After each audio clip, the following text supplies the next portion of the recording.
चलिए आज बात करते हैं करीब 4,500 साल पुरानी एक ऐसी सभ्यता की जिसकी टाउन प्लानिंग आज भी बड़े बड़े इंजीनियर्स को हैरान कर देती है।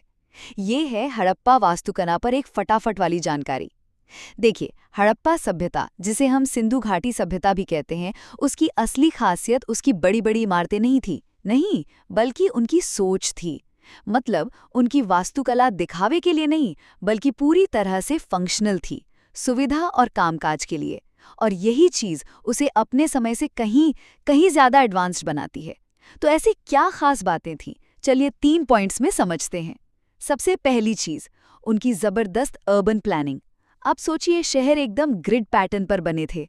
सड़कें और गलियां एक दूसरे को परफेक्ट राइट एंगल मतलब 90 डिग्री पर काटती थीं। और शहर को भी ना दो हिस्सों में बांटा गया था। एक था ऊंचा गढ़, जहां आपको अन्न भंडार जैसी जरूरी पब्लिक बिल्डिंग्स मिलेंगी, और दूसरा था निचला शहर, जहां आम लोग रहा करते थे। अब दूसरा पॉइंट, और ये तो सच में कमाल है, उनकी वाटर इंजीनियरिंग।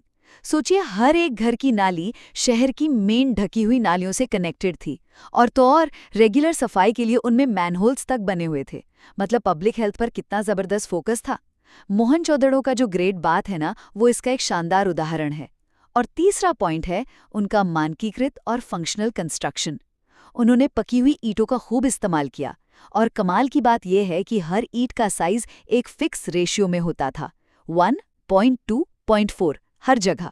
उनका ध्यान बड़े बड़े मंदिर या महल बनाने पर नहीं था, बल्कि ऐसी चीजें बनाने पर था जो सबके काम आए।